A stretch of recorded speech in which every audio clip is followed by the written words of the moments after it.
최강호 의원 방송 중에 재치기 하니까 더 좋습니다. 아주 리얼하고 자연스럽게 이렇게 하는데 최 의원님은 원래 이제 친문이다, 친노다 이제 네. 이런 것 때문에 이재명 민주당 대표와 마치 관계가 먼 것처럼 또는 야 저러면은 비명 쪽 사람하고 더 친한 거 아니냐라는 이런저런 오해는 혹시 받지는 않으십니까? 그런 오해를 만들어서 유포하려고 하는 사람들은 있어도 예전에 그 뭐 제가 친노 친문이라는 거는 뭐 여러 가지로 뭐 대한민국이 다 알고 있는 거고 표현할 수 없는 사실이고 그럼 친명 정치인 중에 누가 제일 확실하냐 뭐 이거를 제 기억에 아마 지난번 대선 패배 이후에 그 이재명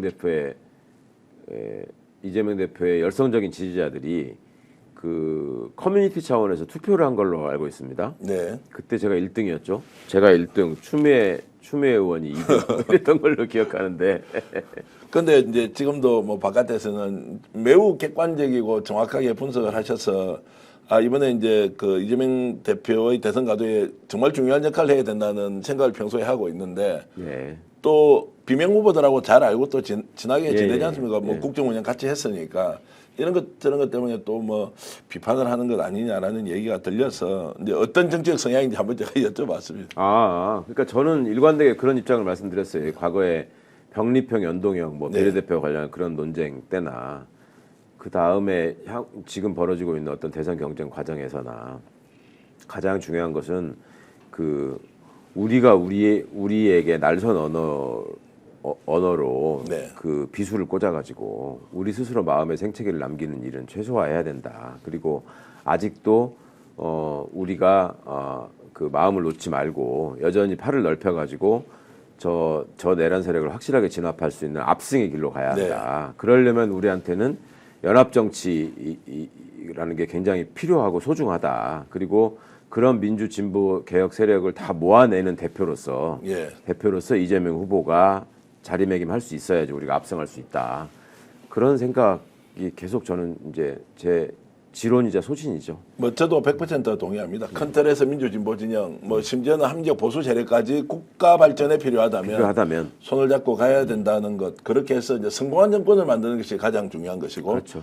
대한민국이 발전하는 것이 더 중요한 것이고, 이제 그 국민들이 더 행복하게 그리고 정말로 만족하면서 잘 사는 게 중요한 것이니 이제는 실제로 성과보다는 그러니까 승리를 하겠다라는 것보다는 책임의 시간이 점점점 많아지는 상황으로 가는 것 같습니다. 그러니까 현재까지는 이 내란 진압과 관련한 국민들의 열정 또 혹은 그 안 되면 안 된다라는 불안감 이런 것들 때문에 그런 얘기들이 뭔가 이렇게 절실하게 귀에 다가오지 않는 분들이 되게 많으신 것 같은데 일단 선거 국면으로 들어가게 되면 이 민주개혁 진영의 압승을 위해서 우리가 어떻게 해야 될까 이런 점들은 물론 이제 분열의 언어로 계속 어떤 거를 조장하는 분들이 지금 있지요.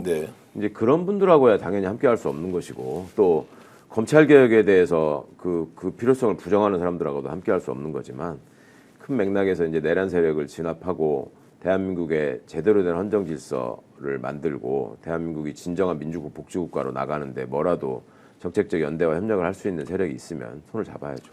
자, 방송에서는 처음으로 우리가 이제 스케줄표를 가지고 한번 얘기를 해보고 싶은데요. 자, 이번 주 금요일이다 아니면 다음 주 뭐 화요일이다 이렇게 되면 3월 7일에서 뭐 11일 사이에 윤석열 파면이 결정되었다. 그 뒤에는 이제 일정이 어떻게 되면 60일 안에 대선을 치러야 되면 자, 민주당이 이제 전당대회를 통해 대선 후보를 뽑고 등록하고 이렇게 돼야 되지 않습니까? 그걸 좀 이렇게 개괄적으로 일정을 한번 보시면 대선 후보 결정은 언제쯤 될 것인지. 그러니까 일단 그 파면 상황이 있고 나면은 한 3주 정도의 그 후보 경선 절차가 마무리되고 후보가 선정돼야 되는 거잖아요. 6주밖에 안 남으니까 60일밖에 안 되니까. 그러니까 그 과정이 그리고 이제 후보 경선을 하는 것도 민주당이 이제 바로 후보 경선으로 돌입을 해야 되는데 일단 당대표가 사퇴를 해야 될 거고요. 그러고 나면 이제 후보 경선에 관한 룰 미팅이나 그 입지자들 간의 어떤 협상이 진행이 될 거고 그다음에 후보 경선이 시작이 되면 시간이 지금 너무 촉박해서 과거에를 비춰보면 그 한 3주 정도 밖에 이 경선을 위한 어떤 그 전국 순회 이거를 못 하더라고요. 그래서 안 되겠죠. 순회 경선은 할 수가 없을 거고. 순회 경선이니까 전국을 한 3개 권역으로 나눠가지고 뭐 호남권, 영남권, 수도권 해가지고 하는 수밖에 없어요. 그리고 그게 주말에 결국 해야 되니까 그러면 3주 안에 이게 다 끝나야 되고 그러면 3월 초에 이게 파면이 된다고 할 때 3월 말 4월 초까지는 후보가 확정이 돼. 3월 말에 확정이 돼야 3월 예. 안에 확정이 돼야 예, 되는 예. 거죠. 예. 자, 그렇게 보면 다음 주에 파면 결정이 되고 이번 주에 다음 주에는 이재명 민주당 대표가 당대표 사퇴를 하는 일도 우리가 한 번도 그것은 기사로서 접해보지 않았는데 전망을 하면 빠르면 다음 주에 당대표 사퇴를 하고 그래야죠. 네. 오히려 이제 경선 체제가 네, 네. 돌입이 되어서 한 2주 안에 전당대회를 통해서 대선 후보가 결정이 된다. 그렇죠.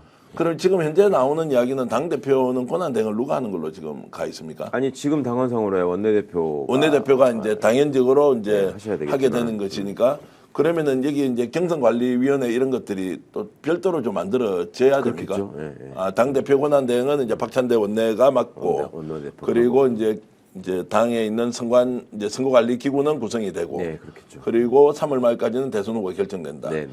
그 사이에 그러면 비명계 후보들도 나와서 등록하고 막 정점 가지고 논쟁을 하고 이렇게 할 가능성은 이제 높지 않습니까? 그렇죠. 네. 그런데 이제 흥행은 굉장히 원사이드하게 이렇게 흥행이 좀 어렵다. 아니면 이재명 쪽으로 그냥 압도적으로 이렇게 바람을 일으켜서 갈 가능성이 높다.